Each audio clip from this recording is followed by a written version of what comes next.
It was all a pipe dream, watching bodyboarding up on TV. Deep at reef, watching tension repeats, eating bakery feeds at 18, living the dream with no sunscreen. Yeah, we were so keen, surfing Aussie. G'day and welcome to the Riptide Bodyboarding Podcast, the home of bodyboarding. Thank you for joining us on episode 51 of our verbal and video journaling today, and I'm your host, Luke O'Connor. Well, today's guest, ladies and gentlemen, has personally shaped the subculture of bodyboarding to what it is today. Being so influential, he still holds the creative rights to arguably the greatest compilation of bodyboarding the world has ever seen. Still to this very day, he's scouring the coastline, looking for outrageous waves to complete his 11th installment of his visual boog diaries. And let me say to you, the boog world is certainly holding on to its breath. Our guest today holds his own podcast back in WA with his close friend Brian Woodsy Shields. He's completed a Ninja Warrior TV series as one of the most shredded humans I've ever seen, and he thoroughly enjoys making prank calls wherever he gets a spare moment. I'm talking to none other than Chris Wong White. Legend. How are you, brah? Thanks for coming on. What an intro. Oh, mate, easily done. Easily done with the accolades. I've been looking forward to this for so long, man. And to have it in a beautiful studio here in Sydney, video, sound, pretty much record an album. Yeah, an album, man. Yeah. Mental, huh? Get a fucking 24-piece orchestra in it. It's out of control. And the strip lighting too. Kind of a little bit like a strip club, but then at the same time classy. It's kind of weird, you know? I'm into it. Got a coffee too? Yeah, man. Yeah. We got beautiful drinks. We got the boys back there. Shout outs to Elliot, Huddy, Strachan and Woodsy getting it done in the back there. How's your time in Sydney been, man? Man, I just flew in yesterday. It's been pretty good. I was travelling solo, so we'd come over for a show. There's 4 of us, but we're all coming in different times. Yep. So because I was by myself, I was just like, how can I make something of this? So I've been setting my camera up on all my travels, just filming like old school stupid shit. Yeah, really? Yeah, I'm like 44-year-old, like doing drop rolls. Yeah. I fell down an escalator yesterday and all sorts of shit. Fuck off. Which escalator? Sydney Central Station. The long, big one? Yeah, oh no, I pushed it. I just fell over at the very bottom. And then went upside down. There was a guy, got stuck, and I didn't know, but a train must have just pulled in, so gone the other way. There was so many people. Oh, my goodness. And one dude runs in, he's dragging me along, and then I look back and the escalator's built up with people, and there's this old lady about to get stuck. Oh, no. So I went from like mucking around, and then I was actually panicking, trying to like get because the cases built up. So I'm like pulling the suitcases out just so this old lady doesn't eat shit, and I'm like, fuck. So a prank could have gone bad. Yeah, but it looked kind of funny. Yeah. I showed Woodsy, he was loving it. Yeah, fuck, I'm sure. Dude, speaking about escalator pranks, I've got to go back to, I can't remember what tension is. It might have been 2 or 3, but dude, the one, and especially my hometown at Miranda, that Westfields there is known for a couple of crazy overhead escalators that kind of overlap, and there's a soft playground down below, like a jumping castle kind of vibe. Man, take us through that prank, because that was crazy. Yeah. So at the start of number 3, I went down one in a wheelchair. Okay. And I got pumped. And that one where the guy jumps onto... Yeah. I think it's 2 stories, man. Yeah, that was Joel Taylor's bud. Really? Yeah, so I didn't even film that. Joel filmed, got all that stuff. Oh, so you weren't there. That was actually just ascending. Yeah. Wow, that's sick. I can add into the... Yeah. When I first saw that, I was like, that is actually psycho. Yeah, and I loved how he handled himself. Like the chick's like, oh, you're in trouble now. And he was like, call the cops. Yeah, like what do you fucking do? There's no issue here. He stood by his jump, eh? And nothing happened to him? No, I don't think so. Not that I know. Because this day and age, man, like that would have just done the rounds, TikTok, Insta, Facey, and then he would have had the coppers knocking on his door for sure. Yeah. That's so what, cool. Over here, it seemed like filming a couple of different pranks. Everyone's so nice. Like, I couldn't believe because I also fell over getting my baggage and I was on the conveyor belt thing. Yeah. Like, everyone was trying to help me off and making sure I was okay. Yeah. That's really cool. Yeah. Most other places in the world, sometimes I'd feel safe. You're in like, I haven't been in New York, but I'm just assuming, like, say, big city, Big Apple, if something like that happened, they'd be just kind of walking over the top of you. Maybe kick you even. Yeah. Like, fuck off. But I think because I'm solo, no one gets that it's like I'm filming it and it's a joke. Yeah. If I had like 2 mates there, they'd probably be like, oh, this guy's fucking around. 100%. But I think there was genuine concern. But I don't know how, like, because I've got to say it now, man, tension has infiltrated so many parts of the world where you wouldn't think it actually turns up. Yeah. And, you know, even having like Volkanovski on your podcast, you know, him speaking about his influences as he was growing up with tension and how he got kind of inspiration from it, you know, to just go out there and do his own thing and love like the just being like a rat bag kind of, you know what I mean? Like just putting caution to the wind, man, and just doing like what you feel. Like it's what I'm trying to get out. Like it influenced me, Huddy Strachan, so much when we were growing up, and I just wonder, back to my point, like of you're so well known. It's gone all around the world, yet no one seems to recognise you when you're still doing these pranks that far down the line. Like, how has no one in Sydney, when you've fallen over there on an escalator, not picked up that's Chris White? Like, you know. Nah, I think, like back in when we're in the thick of it at home in WA, like we would get recognised for sure. Yeah. But like now it's like so long ago, and this is such a big city. Like, not true. a chance that anyone would ever know who I was. I know, but the bodyboarding world is weirdly small like that too. Like, as in, you know, big city, big world, but always seems to have connections in certain places. Yeah. Like even you were talking about on the potty the other day, the Grin Reapers one, of how you just recently bought a new ski. Yeah. And, you know, fucking such a cool toy having a water pony, especially like a brand new one. But the way you acquired it through different contacts here in Sydney, like, and you know what I mean? Like, I know the world's a small place with social media, but it's still that reach you have through those movies and the connections that just make things in life so much more accessible. Yeah. Yeah, You know? coincidences like that just always seem to pop up, eh? Psycho, man. That ski for what you paid is crazy. Yeah. Like, how many hours did it have? It had 240. I've already put over 50 hours on it. Because you've been doing heaps of Roto. Yeah. Yeah. And we just done a trip down Esperance as well with Louis and Dan. Sick. Is that when you went live recently for Tension? No. Like, this was literally the day before I flew here. Oh, so we're hectic. just fresh off a trip. Yeah, nice. It was sick. It was like full reminder of my youth kind of thing. Like that used to be our whole thing, like go on these trips and then having the big gap, and then now with a keen guy like Louis, and we got the ski, and he's just frothing on an adventure as much as me. And what he's been through with that gap in his life where he was almost not going to bodyboard, and his hip was so fucked, for him to come back and build himself up like almost like you and Ninja Warrior, bro. Like, it's crazy to see like what's going to happen in this Tension 11, you know? Like, and that trip you're talking about, I'm already getting jitters thinking about it. Yeah. God, some of those, like, we went so far, we checked so much ground. Yeah. And we've actually found a wave which is pretty much the right, but it's a left. It's like it looks incredible. Like, as in no island in front of it? Like, as in deep water, perfect barrel spits. Wow, man. Yeah. Most of the waves that I see from you guys, and it's kind of reminiscent of Esperance in a way, like all those slanting rock ledges, they seem to be kind of breaking, not like directly on top of them all the time, sometimes yes, directly on top of them, but like off the back of them. Case in point, this one wave we wanted to check, we went there and it's the most perfect barrel. It's like a tragedy. We called it gaping pussies, but I don't know why. But this wave, it's every wave is dead set perfect and spits, but as it spits, it's kind of onto a rock. Fuck. It's like the most psycho wave, and we're just racking our brain. We're like, who can surf this? Like, Did you put this up on your Instagram? no, so I only filmed that on my big camera, so no one's seen any footage. I've got like a few screen grabs on my phone, but Hectic. it's like a 10-foot perfect barrel, but just onto a, like, it's a tragedy. Like, I don't know if it'll ever get surfed, or I don't know if someone will get like a Ben Player body armor suit and try and take it on or something. Far North vibes. Yeah. As in, is it one of those waves that, I'm just trying to think in my head and get a grapple of it, is it one of those waves that you feel on a big king tide you could possibly have? Nah, it's like onto the rocks, and then it's like an island. So it's almost like there's no ledge underneath gradually coming up. It's just like deep water and a rock. Yeah. Yeah, fuck, that's heavy. Yeah. But so many, just doing that trip again.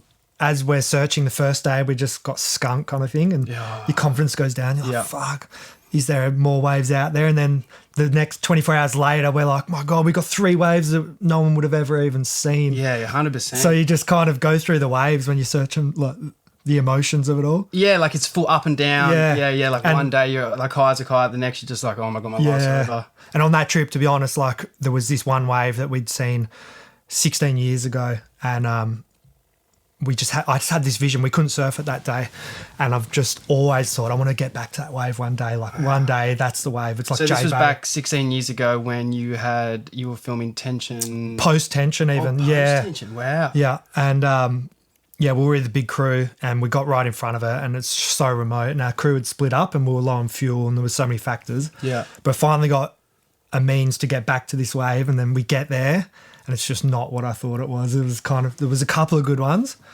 but it just was kind of like shattering. I was like, fuck, we've put so much time. Like this was our end goal, and it wasn't what we hoped. But we later found out the swell wasn't as big as we thought. So the spot, like we haven't crossed it off. Oh, I guess. Because the swell was only 2 meters, and last time we saw it might have been a 4 meter day. Yeah, and I remember you saying usually like you're going down on a 4 meter plus swell. Yeah. Yeah. So it's so annoying because it's so hard to access, but we haven't crossed it off. Yeah, so now we're like, do we have to go back on another big swell? I'm sure you will. Like, I can tell already looking in your eyes. Yeah. Like, I'm going down there. Yeah. I'm going down there for sure. We're literally on the way home from the trip, and Louis already like checking whether to get back down there. Yeah. It would become an obsession, man. Because like I'm sure you're storing all these places and keeping them close to your chest as you should, because it's like it's pioneering part of the coast, man. Like really, that no one else has. I'm sure fishermen have been out there, and I'm sure people have like vaguely passed by, but not on a mission searching for waves in one of the most desolate parts of the world. Like it's one of the most beautiful parts of the world, but it's like. Me and my wife drove a van across Australia, and we spent a lot of time on the bottom, near like the cliffs. Yeah. Near like on the Bight. Yeah. And then we did. It's really close to the right, but it's that big forest. What's that forest? It's like a big forest, like a tree of forest of giants, and there were these huge, old school, massive trees, like prehistoric ones, almost as thick as this. Probably not as like thick as this room, but you know what I mean, like crazy chunky. And then you keep following the coast, and you've got like that Cape Arid, and you've got all the different like ones as you come down to Esperance, and just even close to shore, the islands that you can explore and the bays you can go into, let alone the archipelago that goes out into the ocean. It's uncharted. There's still uncharted waters down there. That's what I'm saying. Not all them islands are on maps. See, that's crazy. Yeah. That's crazy. So you could look, but then Google Maps.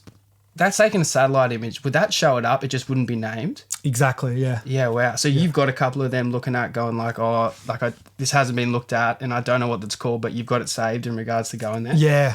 Man, I've done so much time through all that archipelago, like helicopters, skis. I've spent a good portion of my life looking through there. Yeah, sick though, because that's worth putting time into, man. Yeah. You could, like, you've already found so many special places, but you could find, like, the next Holy Grail. Yeah. There's Holy Grail waves. Yeah. There's like the islands of Holy Grail.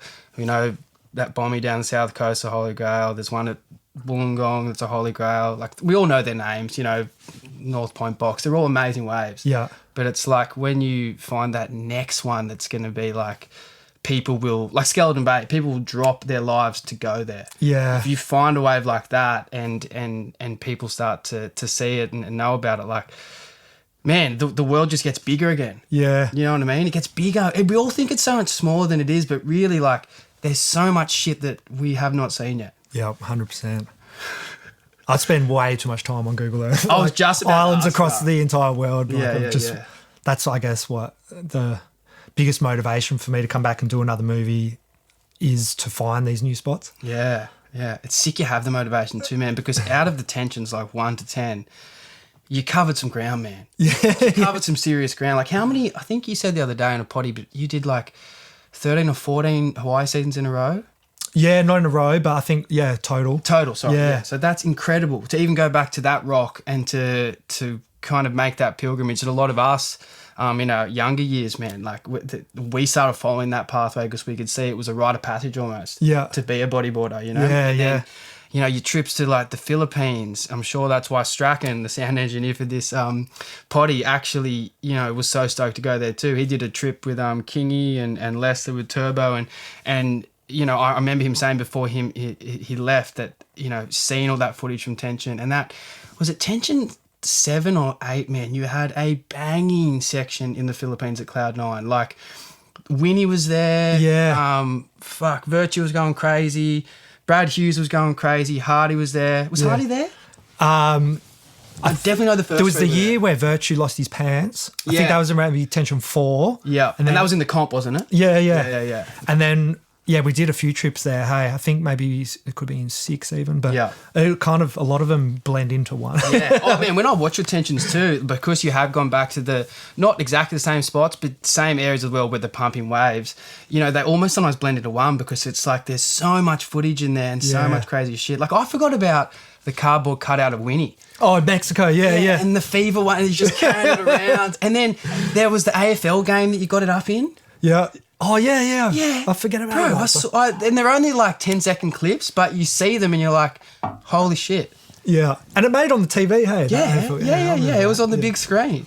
His big white ass. Yeah. In a G-banger. I'm actually looking forward to, because I've done a couple of director's cuts where I go back with someone and watch. Did it with Hardy, didn't you? Did the first one with Hardy, the second one with Hughesy, and I'm up to the third one. But I'm actually looking forward to go through them all to bring all their memories back. Dude, yeah, because you've got so much in there. Yeah. Like even for this potty, I had to go back over some things, and obviously I'm the lover of tension and all your movies, but just going back over them, I was amazed at the things that were flooding back. Yeah. Bro, like the one of them too, like I mentioned with Winnie when he came on the potty, and I don't think he was super keen to talk about because there was more his brother involved, but those talcum. Oh, yeah. Bro. Dude, it was when he hesitant to talk. He was a little bit kind of like, I don't know about this. Maybe because some of the stuff that was going on in the room. And I know. And look, but that's the beauty of tension, and even Hardy in the first one speaking about what tension is. It's that awkwardness and uneasy energy that we all do feel. Like we feel it from time to time. Tension is there, but it's like how you absorb it and how you flow with it, Yeah. And you guys use that tension to the best of your ability. Like, have a fucking Panadol. Yeah, Jonesy. Bro, that still rings in my mind as one of the funniest things. Because I've dealt with those people too. And for everyone at home, we're talking about the scene. Tension 1, I think. Tension 1, yeah. And Jonesy, who is it? Brad Hughes? No, it's Apsy, Mick Muir. I'm blanking, but No, anyway. and, Jonesy's the one. But the guy pulled up on his motorbike and parked on, I think Muir's Weddy. Yeah, and then he's just fucking off his head. He was blowing up about them parking there, supposedly on a blind crest or something, and all this kind of shit. And then he parked there anyway. You kind of just like, what the fuck, man? Yeah, take a Panadol was one of the best lines because just calm down. What the fuck's going on? Yeah, and at the time, because Jonesy is like a big dude, and that was responsible Jonesy. Like he could have gone off his tree at that dude. Like any one of us had the right to punch that dude out. I was about to say. Yeah. But we were kind of the adults, and he was the older guy. Yeah, which was kind of weird. Yeah. And he was in mocking you and making fun of you guys. Oh, don't lose your head, like your surface and whatever, and blah blah blah. But like you're the one carrying on like a pig. Yeah, like, exactly. What are you talking about? Yeah. So hectic. So, did you have any more run-ins like that to intention that didn't actually make the cut? Like any moments where you had to hold them back because they were too gnarly? Not really. I think back then you could kind of put out whatever. You did so well to do no that, cancel man. culture. That's what I mean. Yeah, I've got to talk about this, man, because you look at so many influential, especially comics that have fallen by the wayside in the last decade because of cancel culture. I'll bring up Chris Lilly. Chris Lilly for me is one of the funniest comics going around because he sums up a stereotype which we all categorize almost, and they're out there in society, not to be like racist or sexist, but just to make light of that situation because they occur in a multicultural society all the time. Yeah. He has just been thrown to the wolves with all of his caricatures in regards to, like Jonah Takalolo, the Maori fella, in like a public school education system, and all the different ones that he's thrown in. He's gone, man. And when I look back on the tensions, I love him because she's so real and raw, and that's what we're all thinking and doing. But if you were to produce that content in this day and age, you would be mediating that back, man. I reckon, heavily, you know what I mean? Yeah, because I blackfaced Hardy. Yeah. yes. But back then, that was a thing that you would do, and people need to. My point being with bringing this up, people need to realise that there's a time and a place for all those certain conversations, or actions, or things. And as people learn and grow and society changes, you change and evolve with it. But you don't go back and erase the past of those learning moments and those good times where we can all have a giggle from it and move on. Yeah, you need to put it in perspective. Hey, like for that time, like you look at some of the comedies. What was it? Like an old Anchorman or something. Yes. There's such great movies, but like it's maybe deemed inappropriate now. For But sure. you can't like go back and then cancel someone for. It's like being done. I feel like there's a statute of like 2 years. 100%. It should be. Yeah. But I reckon. I didn't even know Lily was cancelled. Sorry? I didn't even know they tried to cancel. Yeah, exactly. I know. And the only reason I realised was because I went back and looking maybe 6 months ago or maybe a year ago now because I love this stuff. And then all on YouTube it's been censored. He's not on Netflix anymore. He's not on any of them. That's a tragedy. Really watch his series, man. You know what I mean? He's an Australian icon. He's so 100%. intelligent. You know? Yeah. And then for that to just be thrown by the wayside, I'm just like, where are we going? Yeah. You know? So with Tension 11, man, like you coming back, what's going to be the game plan there? Like, are we still going to have the pranks? Are we still going to have the lighthearted, like, you know? 'Cause you are Chris White. Like, that's you. I just want it to be unique, basically. Like, I've tried to be creative through the first 10 and I was like, I don't want to go backwards at all. Like, for me to bring it out, it's got to be better than as good or better. Yeah. So, I just want it to be kind of like an evolved version. Like, I think a lot of the stunts and all the stuff we used to do, like some of it, people might think it's edgy or whatever, but at the end of the day, I always try to be sort of good-spirited. Yeah. Like I want to bring people along for a laugh, not to kind of offend anyone or... Yeah, for sure. So... You're being inclusive, but still be able to take the mickey. Yeah, like edgy, but like... Yeah, so this one, I just want it to be something that someone will watch and at the end, they're like in a happier place than before they watched it. Yeah, fuck it. That's a great way to see it. Yeah, for sure. Yeah. So, I'm enjoying, because we filmed already like quite a lot of stuff, but Epic. Like we touched on earlier with discovering new waves and all that, like I'm not going to bring it out until we've got something where someone sits down and they're like, holy fuck, they did it. Like, it's got to be that sort of level of... Because really, in your tensions, you've got Cyclops, man. And that time, you know, with Brad Hughes, with Chatty breaking his back out there. Yeah. That for everyone in the world, and when that hit the Riptide front pages and the front covers of those magazines, like it sent shockwaves throughout the whole bodyboarding world and the surfing world. Yeah. And I almost think that was a pivotal moment too, because I think surfers started to take a lot more notice from that moment onwards of bodyboarding discoveries and certain waves. Yeah. I think Tensions had a lot to do with that, man, because that bridged the gap of like surfers looking at us and just thinking we're just some cripples on a 41-inch piece of foam to like actual wave partners who you can collaborate with. And it's becoming like closer and closer. You know what I mean? That's you got to credit your movies to that, bro. Cheers. Yeah, there was a big push, from a lot of like Rawlins kind of definitely bridged the gap. He was quite good friends with the Harringtons. Yeah. There was a lot of things, but I was just in a fortunate position. I was documenting all this stuff. And a lot of these waves, like I can't personally claim to have found them. We were like at the forefront of bringing it to the screens, but there is like locals in all the different areas that were paving the way. Yeah. Like down at Luna's as well and like Shippies, all these like...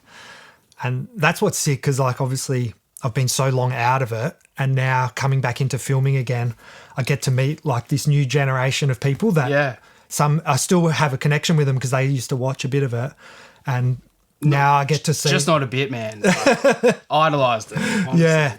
Like, I was just chatting to, like, Sam Thomas, DMs, sick. Like... Dudes like this and the wards. And he's a great bodyboarder, man. Man. Shippies, he's off his head. Like anywhere, but Shippies, he just owns it. And like, so I'm just loving coming back in, getting to meet all this new generation of fucking chargers. And the level's so crazy how good and far people are pushing. Dude, I was just about to ask that. It's so funny you said that because I'm thinking like you had such a prestigious list of writers, man, that you filmed with. Like, man, you say the names in your movies, like the average Joes in your movie that were just there week in, week out were like the Rawlins, the Hardys, the Kingers, the Kingy, Player Brothers. Like the list goes on, man. Brad Hughes, whatever. And then you not take a hiatus. You're obviously still involved in bodyboarding, but you're looking at other avenues in the world and then you come back around to it. What have you seen in regards to the level of writing and what writers are you looking to work with now on Tension 11? Man, just the levels, I feel like it hasn't dipped or plateaued or got better. It's just kind of like the general sport. Like everyone now seems to charge. It's like back in the day you'd have a few guys that would go waves, but now like you look at like some of the waves people are getting. Like even is it Dead Man's? Like the local sponsors, like that local Max dude's just fucking charging. Yeah. Not Max McGuigan. Max Dodson. Sorry. Yeah. Surfer. So I got some footage from him and sick. like that's a crazy wave to film. Yeah. Right. Was it Craig Brockinger's footage? He got maybe possibly some of it. I got a bunch of stuff from him. Sick. So I'm just looking forward to piecing together all these sessions that I miss. And the guys down Tassie, I love everything they're doing. Yeah, me too. Yeah. They're raw fellas. Yeah. Like Harley Ward, like especially too, the way he's now looking to just hit the end bowl. Yeah. Where it was like, hey man, I just want to make this wave. And now I'm going to look to try and do the biggest forward I can out of that bowl, you know? When we were doing stuff for movement back in the day, I remember a photo coming out of Harley, and it was this black and white one. It was probably like a year and a half, 2 years ago. But just there and then I just noticed, I was like, okay, he's got this wave down to an art, which is one of the heaviest waves in the world, really. Because of the walk in, the location and the vibe, and you're seeing like killer whales out there and just, you're on the edge of the world. Much like you do in Southwest WA all the time. But for him to then take like not just looking for the barrel, to then go to the air and see it as a playful wave, just kind of knew, it showed to me, I was like, okay, the levels are really going up in that area, and like people aren't just like sitting on their haunches, they're trying to push further and further. As I remember reading one of his captions, like he's paddling into a bomb.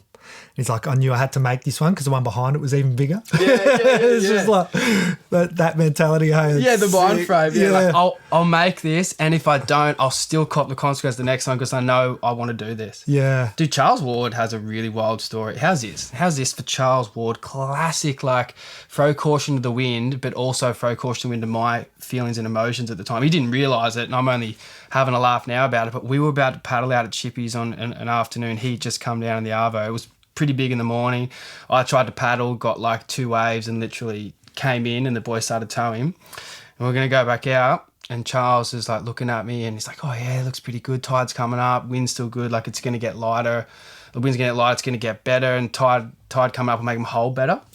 I'm like, oh, sweet, it's amazing. And then he just goes, yeah, I got to get back out there. I had a bad experience last time. And I'm like, what do you mean bad experience? And he's just like, man, like, you know, the last time I was out here or the time before or whatever, he was trying to get the monkey off his back. He's like, I just got flogged on this wave, and I got pushed into a cave and unfortunately couldn't find my way back out at that. And I was like, what? And he's just like, yeah, because see how the cliff up here is constantly eroding?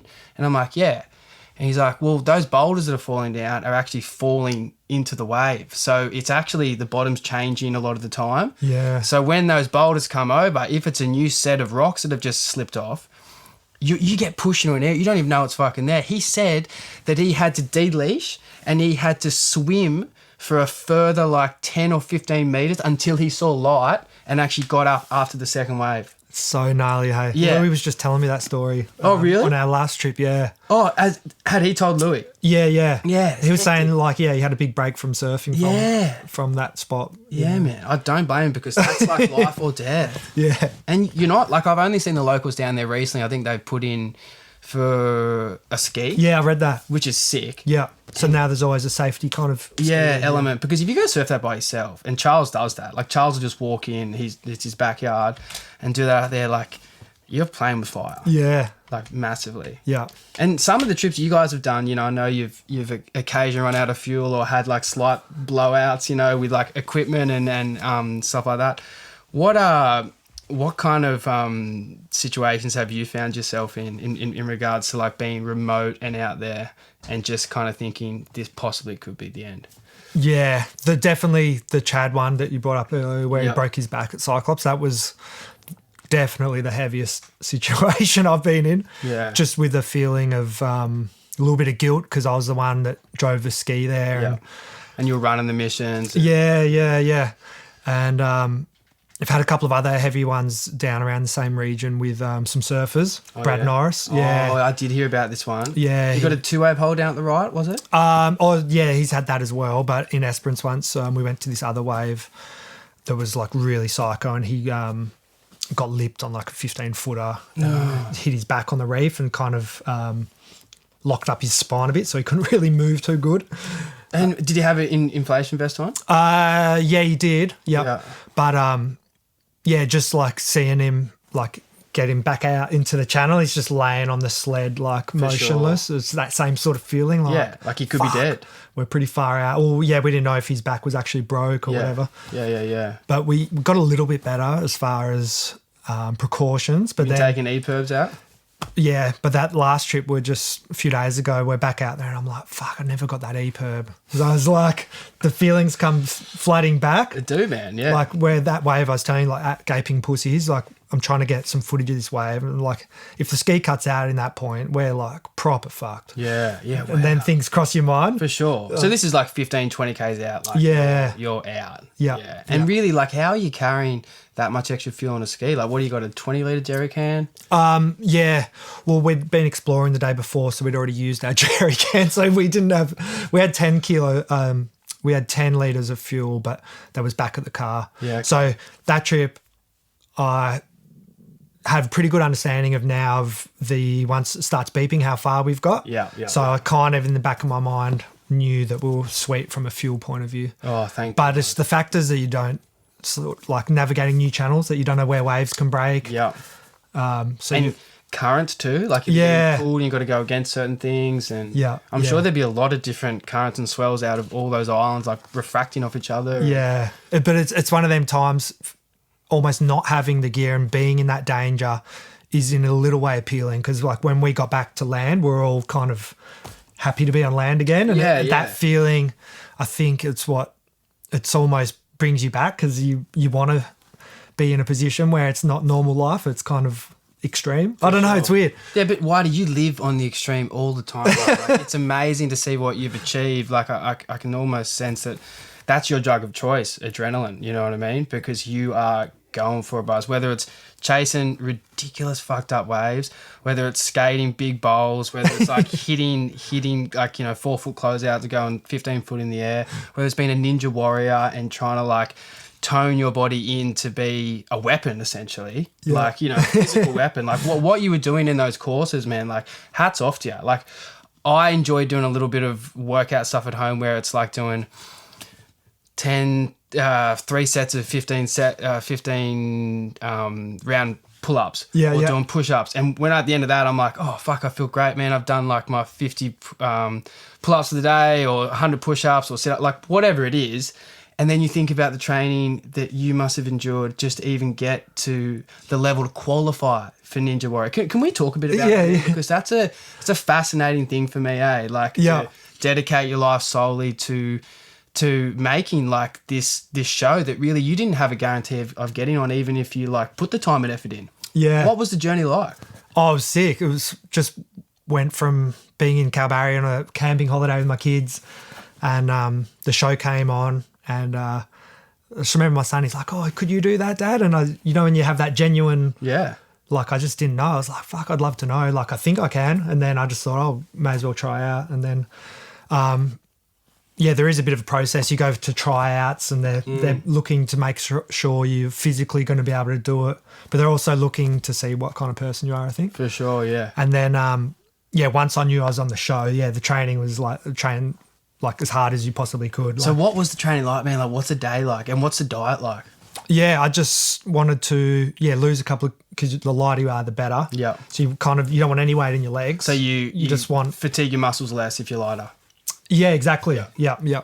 So a lot of rock climbing, like you're saying, pull-ups, all that sort of stuff. Just trying to get endurance into your arms. For sure. But now hang and hold for a certain amount of time, But it's kind of like when I imagine anyway what UFC fighters, they have their training camps, and it's kind of they've got a goal of a fight, so they train harder because they want to win that fight. And that's kind of what Ninja was. You knew you were going to be on a show on this time, so you train as hard as you can because you want to do the best you can. For sure. And that process of just pushing yourself, training, whatever sport it is, I guess, you feel like you're aiming your gun, like pointing, what's that saying? Like you need to point your gun at something, you need to have a target or whatever. Yeah. So having that target just makes you train harder, and then you feel better because you're doing as good as you can. For sure, and you're so healthy, man. Like, Yeah. I know you've only recently put a sauna in your place, which is epic. Like, I'm a huge fan of the saunas too, and like, you can just tell that like you're generally health conscious. Yeah. Which I think is so incredible for not only yourself but for your kids and for your friends around you. Like, you just keep doing incredible shit. Yeah. Instead of like kind of getting into that sedentary lifestyle of like, I'm a fucking dad now. I'm going to be just cruising doing this. I'll be just watching, which you asked to watching footy games. I'll just be sinking piss and, hosing the fucking front garden. You know what I mean? Like just casual weird shit that like is almost a stereotype in society, which just happens, just the dad bod thing. Like even other things like keeping yourself interested, with all your different projects in regards to like your cars, man, and your automobiles. Like, have you got any of them on the go at the moment? Like, I've got it. Yeah. So I sort of redid an old 40 series Land Cruiser. Sick. And that's up and running, which is good. And how long did that take you? Oh, a good couple of years. Yeah, I was going to say that's. Yeah. Where were you sourcing the parts from? Like, what was it go? There's a good community. Like Matt Lackey, sick, helped me out a lot Yeah. onto this Facebook page, and then just there's I don't know, because it's old parts. Everyone wants it sort of original, so you can buy modern parts, but then it's not the real thing, kind of For thing. sure. So it almost looks out of place. Yeah. So I spent probably way too long trying to get this style side tub, but I eventually found one and redid it. But I just after I finished that, I got a Mustang, like an old school Mustang at the moment. But wow, it's kind of since Tension 11's come along, it's definitely taken a bit of a back burner. Yeah. Well, man, like you can only put so much time to so many things. Yeah, if exactly. You're doing like a trip out to Roto and back every day, that's taking a bit of your time up. Yeah. But I guess it's just one of them things, always having a project to keep you motivated. Always busy, eh? Yeah. Whitey, man, I've got to ask, like, talking about all these projects and seeing that, like, you might be extremely good with your time, but you just seem to have so much free time to do so many cool little projects in different avenues. Bro, like, how do you self-sustain yourself? Did you just make bank on Tension and then just invest properly, or like what's the go? Because honestly, I look at you, I'm like, fuck, he's just doing podcasts and having saunas. That's psycho. Yeah, it was real estate, man. I was so lucky. Really? Like, I just borrowed money when I was younger and bought a house and at the right time, and then nailed it. Doubled in price. So nailed it. This is when I think I've heard a story. This is when you and your mum, like your mum was really good at helping you kind of first get into the game and kind of go from there. Eh? Like you were saying that on the podcast. Probably, yeah. So mum was always very like keeps things in a house. So she was like my distributor for the movies. Yeah, really. Yeah, sick. Because at the start, the first couple, I remember I sort of had distributors like in different states, and then obviously you've got to pay them their cut, and then in the end we just managed to streamline it, so we weren't using distributors, it was just all us. That's amazing. Which was definitely helped. Yeah, and so your mum was a huge part. Yeah, for sure. That's epic, man. Yeah. Fuck, and that's so good. Yeah. Pretty fortunate with WA with what happened with the house prices, because like if you're trying to buy a house there now, it's like you need $1 million. Like, dude, it's even some of our apartments here. Like you hear people, they're like, "Oh, I just bought this apartment down in Cronulla," and you're like, "Oh, sick, man!" And they're like, "Yeah, it was like only 1.8," and I'm just like, "What? Yeah, what?" Man, we could have bought an apartment down in Cronulla, fucking real estate. Like I think it was like $625 or $725. It was a 1-bedroom. This was back like 9 or 10 years ago, before we bought our place. When we ended up buying at Miranda. If we just fucking didn't see the faults of that place and then just looked at the land value alone, we would have just happily persevered, bought that, and then just carried on with our because it was only like another 50 or 100 grand on the actual mortgage or the outlay. And we just did not have that guidance there. Say maybe like your mum. And our place is sweet now, you know what I mean? It's just a little side story. It's all good. And we're stoked to be in the market, but what could have been? And what your story there is telling me is just like right place, right time, nailed it, good planning, and just some like your mum, man, that's epic. You do need that when you're younger, like imagine you have a crystal ball back then. I know, bro. Buy all the old cars that people selling them for like $2,000, and today they're like 150 grand for like some of these old It's psycho, I know. Yeah. Dude, I look at some of the places, like even down the coast. Like we had a holiday house at Narrawali, just off Ulladulla there. Beautiful part of the world. Unfortunately, had to get sold out from underneath us with the family squabbles. But when I look back at that place that my grandfather built and what we sold for at the time, and what we could have sold for now. Not saying it's there to make money, but like holding onto a family asset and just getting use out of it. It's incredible to see inflation and what's gone on with house prices. Yeah. Do you know what I mean? It's psycho, man. Yeah. I can't. I kind of can't fathom it, eh? You know what I mean? Like I won't harp on about it too much, but when you look at like what our money's worth this day to compared to what house prices are in regards to inflation and GDP and what you're kind of getting for your bank for buck, like a loaf of bread now is like $10. Yeah. Do you know what I mean? Maybe a slight exaggeration. Actually, probably not in the West Oz. I'm sure you might be paid fucking $10 sometimes. Do you guys have? Well, that's it. Land and houses in WA is expensive, and I know Sydney's twice as bad. Yeah. But you guys pay crazy for food and resources. I've heard, like, as in we've got Lauren's, my wife's family. They've got some family over in Perth, and they just said like, you go out for coffee or for beers or cocktails or sometimes, and it can just be almost like the mining tax or like you know that. Man, I thought the dude made a mistake. I bought 3 coffees today. It was only $10. I was like, yeah, really? I thought he stuffed up. But were you getting double espressos? Like, or it's got the flat white, a cappuccino, and a baby chino. It was $10. Really? I just paid $17 for 3 coffees the other day. Yeah. See, that's bam straight away. It's crazy to see that. It's psycho. So, I know you're over here too. You know, which is great to have the potty, man. I'm so glad you gave us the time. But you're over here mainly for the Up and Joke tour. Yeah. Can we talk a little bit about that? Yeah. So are you coming along, eh? Fucking It starts off. Do you want me to tell you a little rundown, or would you rather? Sure. Yeah. So at the start, it's kind of like a bit of a tension reunion section. It goes through a bit of old footage, and then it goes into some of the more modern stuff. Sick. And then we've just got characters kind of thing. There's 4 of us, me and Buddha from our pod, and then these other 2 guys from the Hard Yards podcast. And we've all got a character. This is where we're kind of putting the show together, like, because we've done 2 shows. We don't know whether to show up from 1 or 2, but it's basically us pretending to be someone. Like, my character is this guy called Earl Harbour, and he just finds shit with a metal detector. Earl Harbour. Yeah. So in the first one, I found this rocket, and then I tried to surf it, and I lost it. And then the second one, I don't even know what I find. You'll see it. It's like ridiculous stuff. And then there's other stuff interspliced, like we do fake ads and... Sick. So you're full on doing skits up there? No, they're pre-recorded. Oh, sweet. So you're not physically up there on stage doing this? Nah. Oh, cool. Yeah. Cool, sweet. But then there's a bit of stand-up in between, like Buddha does a set. Yeah. I can't wait the guys to see to stand up. So it all mixes in to be one kind of shit show.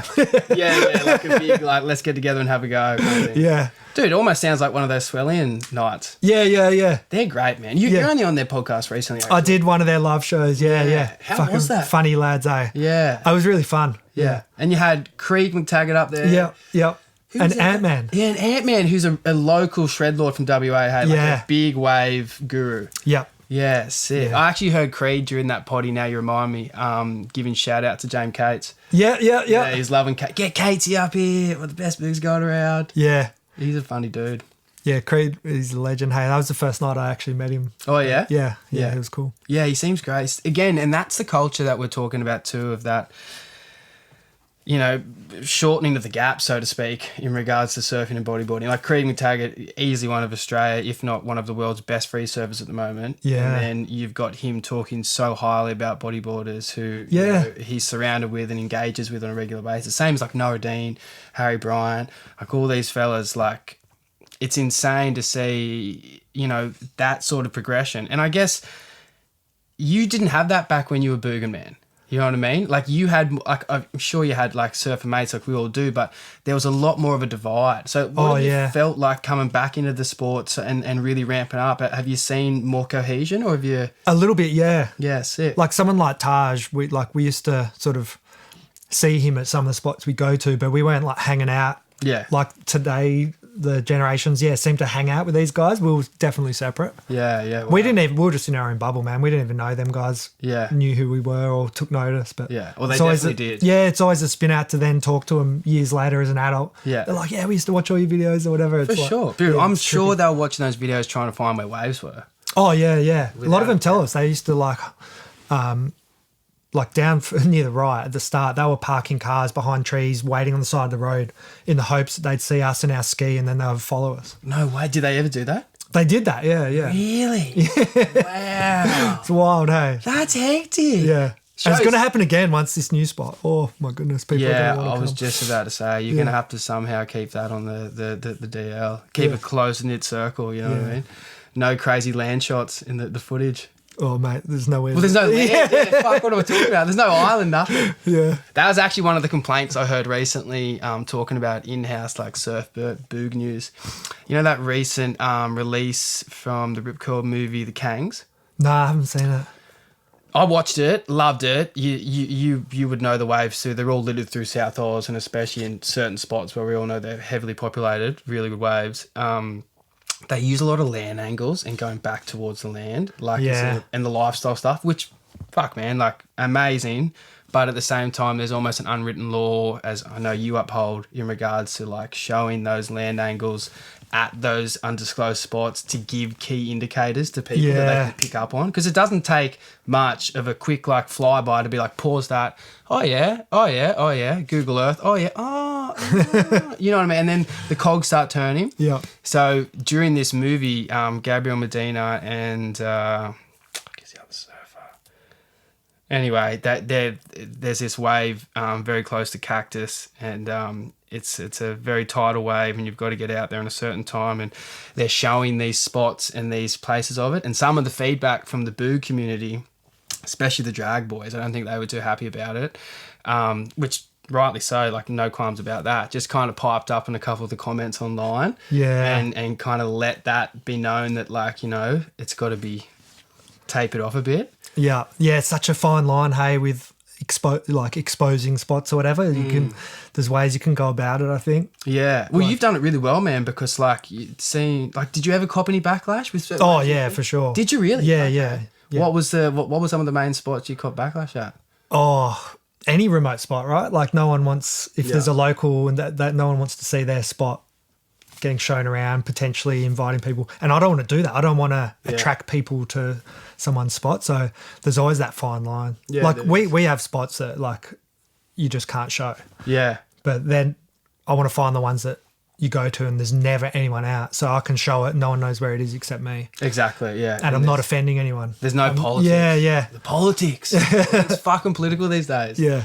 There's actually, I want to get, haven't asked Elliot this yet, but I really want to get Corey Smith and a couple other core lords from down Jervis Bay Way. Yeah. And because there's a couple of waves down there that people in the know about, who have got incredible footage and have surfed some of the best barrels they've probably ever experienced, but have been sworn to secrecy and have kept it like under wraps for so long. You got to respect when a spot man. is maintained. Yeah. And even for myself, I remember back in the day trying to search it out and kind of knew where it was, got word back that I'd been there, and I was getting threatening messages and emails too, just going like, do not come back.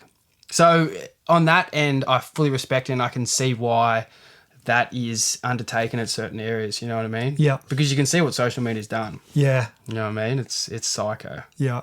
It's a crazy landscape because your movies came out, man, and your movies just came out every Christmas or periodically, like yearly, you know what I mean? And like you were so well marketing them because you knew that like you didn't have social media to flood. You knew you could hype up these premieres, get like posters out, get like hype going, have everyone involved and come together for one night. Where that's lost now these days. Like even a premiere for a big movie, you've already seen these snippets and this and that, and you can kind of watch it straight online instantly, and you just want the content now and you don't want to go through the process. I think the Tensions were so successful because of the process and the hype and like the parties you created, man. Yeah. Created some crazy parties. Like some of the footage in your Tensions when you would go out and film outside, man, like people are just running up and down the streets. They're like, you know, people are getting naked. People are getting crowd surfed, like insane. Signing parts of the body, which are, you know, a little bit raunchy these days. So cool. So trippy to think, yeah. Yeah. What did you ever look back on those moments and think to yourself, like, how did I create this? Oh, man, so often. I often get memories come in and I don't even know if it actually happened. And then I'm like, sure, because some of them seem so stupid. I'm like, did that really happen? And then I'll go back and see footage. I'm like, that was a real memory. Yeah. It wasn't something I just created. It actually happened. Yeah, heaps of spun out stuff like that from them premieres, yeah. Yeah, man. What was one of the wildest things that happened at the prems? Was there anything that like just, no way? Just a lot. Like now, like we're talking about stuff you can do now, like compared to back then. Like I swear there was underage girls like doing stuff they couldn't do today. Like getting signatures wherever, like just weird stuff like that. I know. It was like, fuck, it was different times. Did you ever have a moment though, like where you had, say like something like, you know, outrageous kind of ripple out from them and like make the local news, or like was there anything that like, you know, at Attention Premiere we had, you know what I mean? Like something like... Man, there was almost a sketchy situation in Sydney for a premiere. It was at I can't remember the location, but it was a guy who really liked his cinema. He's like this smaller Italian old school dude. He had a beautiful cinema. Like now I'm a bit older, I can actually see why. You appreciate it. Yeah. But the premiere might have got a little bit crazy and a few chairs might have got broken and all that. And he just wasn't prepared for the surf crowd. I guess he's normally showing little movies, whatever. For sure. And at the end, when the movie ended and everyone's trying to file out, it was almost like a stampede. And I just remember he was standing there and a few people brushed past him. I actually saw it and he barely got touched. And then he was like, oh, my arm. And I'm like, is he for real? He was doing a compo. He was doing a compo on me. Oh, my God. And then he saw that I saw what happened and then he kind of pulled the injury back a bit, but then he kind of was like, it's still sore. And I was just like... Oh, my goodness, man. Imagine if you did not see that. And I know. To, like, fully go you for it. And he was trying to extort me for all these extra costs and all that. And man. But that was like a moment where I was like, man, like you could get done. Yeah, I know. But see, lucky that was in that time and that age, man. Yeah. You know what I mean? We kind of had a bit more sense and logicalness about us and realised that like humans will be humans. And do you know what I mean? Yeah. Like it's, Dude, thinking about like some crazy moments in your movies and we mentioned this before off air. Can we just run through why Jason Hazel had 2 knives in a corner of a share house in Hawaii? Yeah. And what season was that? I don't even know what year, but I remember it started off as a joke, right? With the ping pong balls. Yes. And you were slamming Virtue. So I think someone as a joke just slammed a ping pong ball and it made a perfect ring. And then we're like, oh, it looks like a ringworm. And then I don't know how. I think we just must have really sold it well to Hazel. Yeah. And for some reason, he had a paranoia about ringworm. Oh, fuck. Or skin infection. Maybe he had a bad experience. Maybe he got a skin infection. Yeah. And then he thought they were just legit ringworms, right? And he knows that they're highly contagious from skin touch to touch or whatever. Okay. So I think everyone was like, oh, let's give it to Hazel. And like... He just, so someone else had the and they're pretending to go near him and rub it on him. They're like, oh, give it to Hazel. So everyone was like, and then Hazel's like, obviously doesn't want ringworm. I guess who wants ringworm? No one. But for some reason, it struck him really badly. And I think we just played it up. And then, he just got to the point where he was ready to kill someone if they came near him. Oh, bro, he looked like he was a caged animal, like a corn. Man, now I think about it, it's kind of mean. Oh, man. At the time, we were just like, sure. Let's run with this. Yeah, let's do it, Oh, the shit. And because I guess it's one of them things where everyone in the room is in on the joke. Yeah. And one person isn't. So it was just fucking the funniest thing in the world to us. Yeah. You're not thinking about poor little Hazel's feelings. It's just stacks on, bro. So I can have a go. I know what you mean. And they're the mentalities, especially when it comes to like, you know, boys in a room, away on trip, you know what I mean? Some of the craziest raucous can just happen, you know what I mean? Like even looking on the Elliot and We Are Easy Wetsuits just sent a team over to Java. And, you know, they surf the left and the right. Yeah. I can't pronounce the name of the place. I just don't even fucking do it anymore. But some of the lifestyle footage out of that place when boys come together and just get drunk in an island and just go crazy. Like, bro, there's scenes that I've seen out of the outtakes where they've got these Roman candle style like fireworks and they are headshotting people, man. There's a Gallipoli scene where Jack Baker, a local dude from Cronulla, is like running down the beach and I'm pretty sure it's Elliot Butler is just like headshotting this Jack as he's running past and like boom, boom, and like full Star Wars style. And then Woodsy has, you might have seen a post of this, Woodsy's got a Roman candle fair out his clacker. I think I have seen something like that. Yeah, just firing like, you know, whatnot into the atmosphere. It's just when that energy comes together, you know, like you can't stop it. So good. It's unstoppable. Dude, speaking about energy, man, I got to talk about the canoa energy and the shit that you filmed when a lone rogue surfer paddled out a pipe. Oh, yeah. Man, just run us through that day, because I've sat on that beach and been lucky enough to be to Hawaii a couple of times in seasons and feel the vibe. And it's like a circus, that beach, man. You've got so many people doing different things. You know, you've got bodyboarders, surfers, you've got the media crew, you've got the models, you've got the tourists, you've got people selling food. Like it's a wild zoo. And then to see that fight occur on one of the greatest surfing/booging stages in the world. Yeah. Man, it stuck with me forever. So what was that day like? Oh, so yeah, it's a bodyboard comp, right? And then he just paddles out. Clearly there's no one free surfing, it's just people in the comp. But I guess he's just flown over from America and he's like, fuck these bodyboard. I'm guessing anyway, he's like, I'm going out there. And I think the thing is over there, like the Hawaiian Water Patrol, they're surfers. So whether it was a bodyboard comp or a surf comp, it didn't matter. Yeah. They don't want to be disrespected. They're running the show, they're the safety.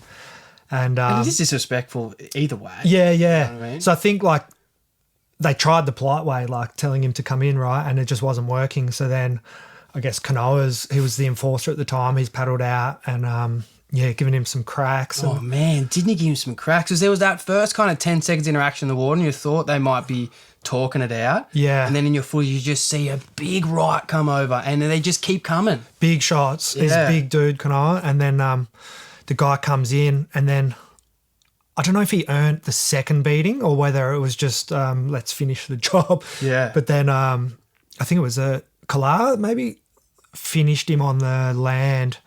Kala Grays? Yeah. Yeah. The guy who almost died recently.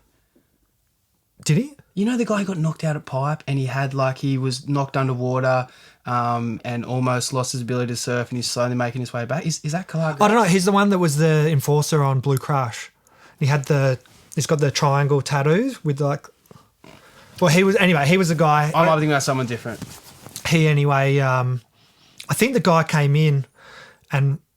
Because he was trying to hit Kanoa back, I think there was disrespect on top of the disrespect. Yeah, double disrespect. Yeah, he was like, I'm going to like make sure this guy learns his lesson here. Oh, and bro, then, his face. Yeah, kind of pretty much. I think what Kanoa did in the water was fair and warranted. Yeah. I kind of almost feel like he copped too much of a beating. I was about to say on the land, it kind of kept going to a stage where you had to pull him off. Yeah. Bro, his face after was like a beaten favourite, man. It was unbelievable how bad it was. Yeah. Like lips and chins and all his eyes were like kind of hunched over like from him bruised and beaten. And I think the dude as well might not have, I think someone said he was like bipolar. He wasn't quite all there. Because he actually, the rest of the day, sat on the beach. Yeah, because you got footage of him later just cruising around. He's just, unless he just didn't know how to react, but he was just sat on the beach with his fattest lip and eyes. Like, it's a proper Hawaiian beat down. That's a proper Hawaiian beating. Yeah. We've also got another person here in the room doing the sound engineer who's copped a pretty good Hawaiian beating also. Well, Sammy Strachan. What happened? Sammy Strachan actually on our most recent pod he mentioned, I won't go into too much more detail, but yeah, he copped a bit of Hawaiian grace from another local who at the time burnt him on the wave, and Strachan, he either went, I don't know if he went straight or he tried to go with him and pull in. Even if he went straight, he paddled back out. And I'm sorry if I'm getting this wrong, Strachan. And pretty much just, started going nuts at him because he disrespected him still going on the wave or whatever. And then they were kind of carrying on, and out of nowhere, Jamie O, and talking about cancel culture, he wouldn't do it this day and age because he's too much of a big celebrity, but just came straight up to Strachan, went nuts at him, grabbed him by his hair, gave him, was it a whack in the face? Yeah, gave him a whack in the face, pushed him under, tried to drown him, and told him to go the fuck in. And this is when Strachan was 16. Yeah. Do you know what I mean? Jamie O's a big star. Maybe not as big then, but again, back to that same point. The cancel culture, that whole thing. You could get away with that back in the day. Yeah. Do you know what I mean? You could do those things. And that would just go down. Because imagine if that was caught on film now, Kanoa walloping that dude. You know what I mean? Maybe in Hawaii it flies, but there's evidence there now to kind of just... to fucking put you away, man. Yep, for sure. It's crazy. You've had fighters on your podcast. Like, have they ever had any moments where, like, they've had to push past their like professional boundaries and kind of use their skill set, and then Once you become a professional fighter, they're kind of above it. they are. There's no ego to win a street fight. Yeah. And I think they try and avoid that shit like the player game. Yeah. Like they get paid to fight. They don't want to fight for free. for sure. But in saying that, they get drunk people coming up to them in bars trying to challenge them. Yeah. I don't know. Yeah, if there is incidents, they don't tell me about them. But Yeah, because you've had a fair few on your potty, man. Like you and Chilsey have had like some pretty high end people, man. Yeah. You guys love the UFC, eh? Yeah, big time. Yeah. Yeah. We're fortunate to be friends with Jack Della's coach, Ben. So done a few trips with them and got to be good friends with them. That's sick, just man. fucking good, solid dudes. Like, Yeah. just doing their thing. Yep. No egos to them, flying around the world. It's so cool to see. Like the way Jack's the start to his career. Like you'll meet him tonight. Yeah. Fuck, cannot wait. Yeah. Cannot wait too, because like you just said, like when they're driven, they're going towards a goal, and they don't have anything else in their life kind of like casting a shadow of it, so to speak. Like that, like you were speaking about before, just having that goal and going for it and dedicating your whole life to it. You got to respect that. Yeah, for sure. Yeah, we just had this like YouTube fisherman the other day. Dude, I listened to that one, yeah. And I was just like sitting there like kind of just watching him and just thinking about like the life he's created, and I was like, kind of reminded me of myself back in the day, like where I got to just travel the world filming bodyboarding, and like, that was my job. And I was looking at him like, this guy's living his life right now. It's so sick. And he's doing some wild shit. The scaling of those cliffs. Yeah. Some of those ocean crossings he's had to do. Yeah. It's almost kind of like reminiscent of what you're kind of doing in a certain way, exploring for waves. He's exploring those exactly out there zones. And I always pinch myself that I was so fortunate to be in a position where I could just have the time of my life, record it, and that was my job. It's like, yeah, man, so fucking lucky. Have you ever had like a full-time job? I've done so many shit jobs. But like as a kid, like Macca's, milk runs, paper runs. Yeah, I did a couple of paper runs. I even was like a promo chick. Really? Like going around handing out. Yeah. Yeah, nice. All sorts of shit jobs. Yeah, for sure. What's the worst one? A time, probably like, I reckon it was a time post tension, before, probably doing promo stuff. Yeah. I think I vaguely remember this one time dreading I had to go to Kings Park and hand out flyers at an outdoor cinema. Oh, fuck. Just walking around, every time watching. Yeah. Oh, heavy. I think that was probably one of the worst. Yeah. But at the same time, like, you do what you got to do, right? Bro, yeah. I remember when I first came out of school and I thought to myself, oh, gap year. Luke is on a gap year. Let's see what's going to happen. I had a Suzuki Swift, and it was like a Rick Dameline model. I think it was like a model of the guy who owned the dealership or something. Like, just bizarre as. Anyway, like classic Luke with my fucking history of cars, wrote it off. And that's a whole different story in itself. But because I just outlaid this money and I was like, it was a year of Luke, you know what I mean? I was ready to go. I just had to end up just pulling everything back in. Dude, I was working 5 days a week. I never remember. You know Tarrant Point Industrial Area, like kind of behind Corral there? There was this place called JR Stone, and they're just making fucking masonry pavers and all this kind of shit and different stuff. And I'm in there with like people that don't have like Medicare cards, don't have bank accounts, don't have fucking driver's licenses, you know, they're ghosts of society. And I remember just working in there for the first year. I remember I accidentally got stabbed in the arm by like a good mate and lost like the use of these two fingers for a little bit as my nerve. Like, what did he stab you for? Oh, we were fucking around to wrestle for a bed one night after an 18th, and we were dressed up as Mexicans. Full Jason Hazel on you. Yeah, full Jason Hazel me. That's why I kind of got a bit up in arms about that. Like, fuck, bro. Like, giving back these memories.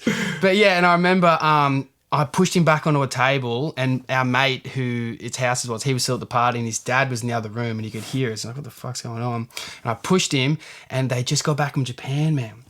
And thought he was a ninja. Yeah, well, I kind of think he'd been infiltrated, this cunt. You know what I mean? They'd got to him. The Japanese government had got to him and had sent him back. World War II, you know, like, it's not too long ago. But he had brought home a very small Japanese envelope opener, but it was a samurai sword. And it was sharp as fuck, bro. Yeah, and I pushed him back on the table, and his hands had gone back like this. And I've gone to push him again because we're wrestling for one bed. And he's gone to whack my arms down. And Pierce Thomas, I definitely think it was an accident, I believe you, but pretty hard to think that when your arms go into someone and they go to whack it down, that a small knife is going to go through one side of your forearm and out the other. Where was the knife? Like, it was just on the desk that I pushed him back. So he grabbed it as I was like pushing him, and I went to push him again, and then he came down with a double fist to whack my arms off. Like, so imagine if I went like that and then you went down like that. So you kind of knifed yourself. No. So it was him. He had it, but I went to push him and he went to push my arms away. And I know, fucking knife straight in the arm. And I remember I hadn't done my first aid course at that time. Full of piss, blood super thin.